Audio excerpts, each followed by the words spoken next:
Hello, you're watching movie snapshot scenes, and this is the summary of Iron Man. Don't forget to subscribe to the channel. Tony Stark has it all. Genius, billionaire, playboy, weapons manufacturer.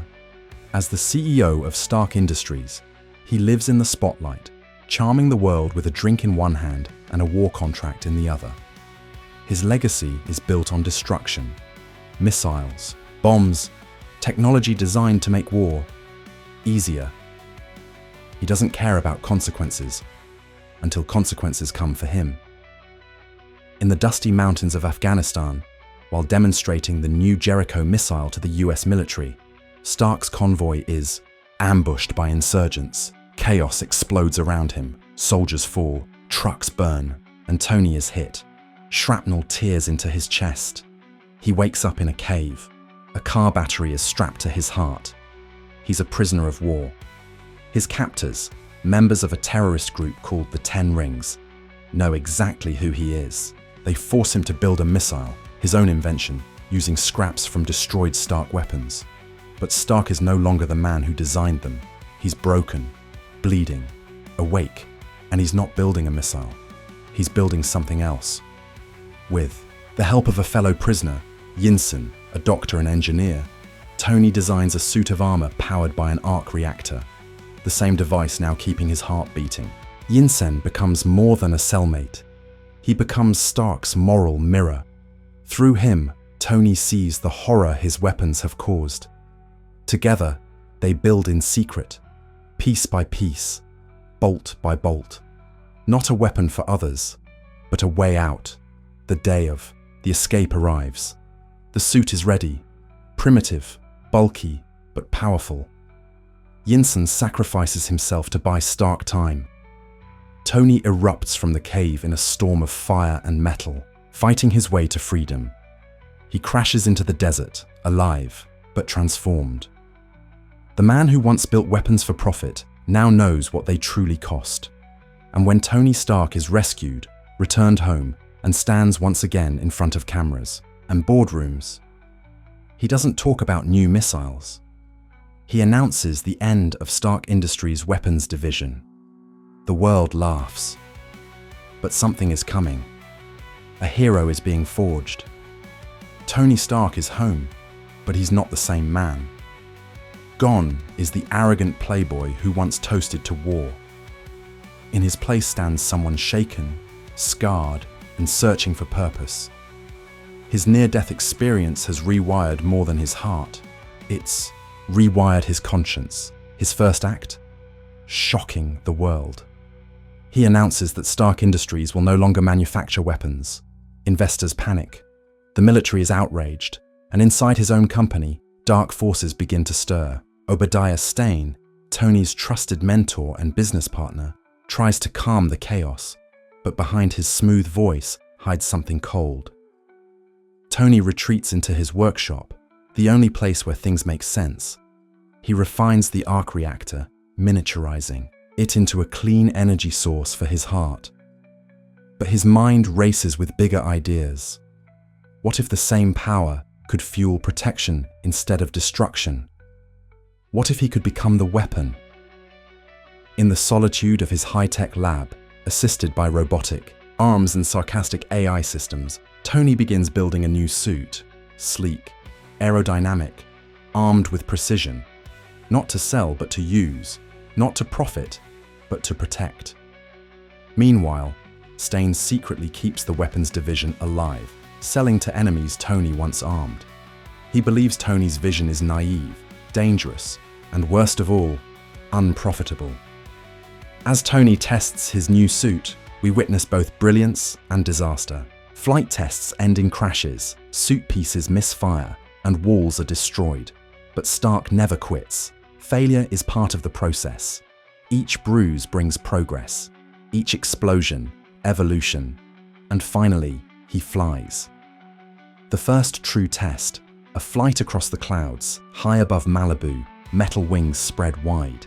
For the first time in his life, Tony Stark feels free. Not because he escaped death, but because he's finally building something that matters. But freedom comes with responsibility. News reaches him of innocent civilians being terrorized in Gulmira by weapons he created. Tony knows now he can't ignore it anymore. The next time he puts on the suit, it won't be for a test. It will be for justice.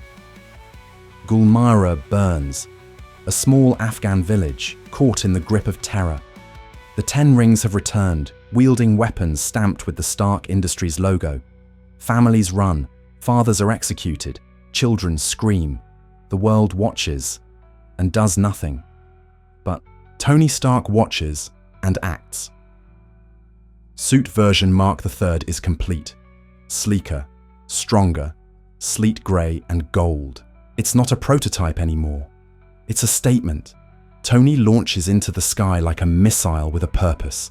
He rockets across continents, sensors scanning, systems locking. He arrives in Gulmira like a thunderclap. No fanfare, no announcement, just the sound of metal feet hitting the ground. The first man he stops raises a gun at a child. Tony doesn't hesitate. Repulsors flare. Enemies fall. Missiles streak with precision. The suit moves like a predator. And Stark, once a symbol of destruction, is now its master. He doesn't just kill, he frees. He targets only the armed, the guilty. He destroys Stark weapons being used against the innocent. And when the last tank fires at him, Tony turns, calmly dodges, and fires a single missile that walks the tank back into the dirt. Boom. Clean. Controlled. Justified. But war is never quiet. American. Military drones detect the unauthorized tech in the air. James Rhodes, Tony's best friend and Air Force liaison, is ordered to intercept. Iron Man is now a fugitive. Tony dodges jets through canyons, outflies missiles, outsmarts machines. He's learning the suit, pushing its limits, and pushing himself. Eventually, he escapes, barely making it back home with a suit full of bullet holes and an ego running hot. But it's not the world's response that shakes him. It's what he discovers. Stark weapons are still being sold to the enemy. Obadiah, Stane, is the one behind it all. Not just keeping the company alive, but keeping war alive. Tony realizes he didn't just escape a cave, he escaped a lie. Now there's no going back. He's not a prisoner anymore. He's Iron Man. The suit made him powerful, but the truth makes him dangerous. Tony Stark knows now that the real war wasn't in the desert. It was at home. While he built a future, Obadiah Stane preserved the past. Backroom deals, secret arms trades, profiting from chaos. And now that Tony is trying to change the system, Stane is preparing to crush him. The betrayal runs deep. Stane confronts the board of Stark Industries and turns them against Tony. He paints him as unstable, reckless, unfit to lead. Overnight, the man who built the company becomes an outsider in his own empire. But Tony doesn't care about the boardroom anymore. He's building something bigger than business. At home, he works tirelessly to refine the arc reactor and upgrade the suit. Flight is smoother. Weapon systems sharper. He's no longer just testing Iron Man. He is Iron Man.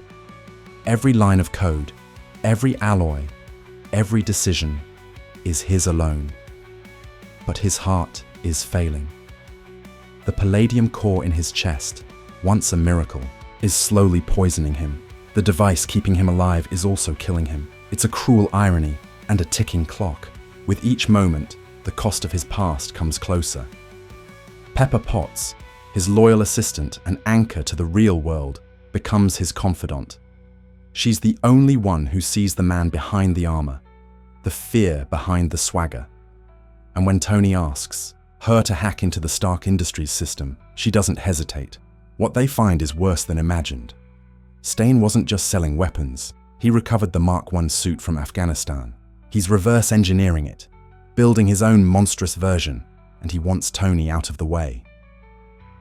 Stane steals Tony's arc reactor, leaving him to die. Weak, desperate, alone, Tony stumbles through his home, every breath a struggle. But in a moment of quiet redemption, he finds hope. In Yinsen's words, and in the first arc reactor he ever built. Proof that Tony Stark has a heart. He powers it up. The war is coming to him now, and this time, he's ready. The night falls hard over Los Angeles. Obadiah Stane has crossed the line from businessman to warlord, armed with a monstrous version of Tony's original design. Twice the size, twice the firepower, and none of the restraint, he unveils the Ironmonger suit. Powered by the stolen arc reactor, it's not just a weapon, it's revenge. Tony, weakened but alive, powers up his first arc reactor. It's outdated, unstable, but it's enough. With Pepper's help, he suits up. The polished red and gold, armor locks into place, systems online, flight engaged. Iron Man is reborn. In the streets below, chaos erupts. Stane rampages through the city, tossing cars like toys and hunting Tony through the night skyline. Their battle lights up the sky, repulsors blast, metal crashes against metal, and the war that began in boardrooms ends in fire. But Tony isn't just fighting a monster, he's fighting his past. Stane mocks him, calls him weak for trying to change. "You had it all, and you threw it away," he roars. But Tony isn't the same man who once sold destruction. He's not fighting for profit or reputation anymore. He's fighting for redemption. The battle rages to the rooftop of Stark Industries. Every system in Tony's suit begins to fail, power draining fast. He knows he can't win with brute strength. So he uses intelligence. He instructs Pepper to overload the building's arc reactor, the massive power source below the rooftop. She hesitates, afraid it will kill them both. "Push the button," he says. She does. A massive surge of energy shoots upward, engulfing the rooftop in blinding light. Stane, caught in the blast, screams as his suit overheats and collapses. He plummets into the core of the reactor, consumed by the very power he stole. Silence. Smoke rises. The night cools. Tony falls to the roof, the suit sparking and dented, but he's alive. The battle is over, but the story is not. The world wants answers. The press demands to know who the mysterious armored man is. SHIELD offers a cover story, polished and airtight. Tony steps up to the microphone, eyes scanning. The crowd, he smirks and says the words that change everything. "I am Iron Man." I am Iron Man. With 4 simple words, Tony Stark shatters decades of superhero tradition. No secret identities, no lies, just truth, bold, reckless, and entirely Tony. The world gasps, reporters scream questions, cameras flash, and in that moment, everything changes. The age of heroes has begun, but behind the spotlight, shadows still linger. SHIELD, the mysterious agency that helped cover up the Ironmonger incident, begins to take a deeper interest in Stark. Agent Phil, Coulson, calm and calculating, monitors Tony's next moves carefully. There's more to this consultant than he lets on. Meanwhile, the world watches Iron Man with mixed emotions. Some call him a hero, others a threat. Governments grow uneasy, rivals begin to stir, but Tony doesn't care about politics. He's too busy building. Not just tech, but a legacy.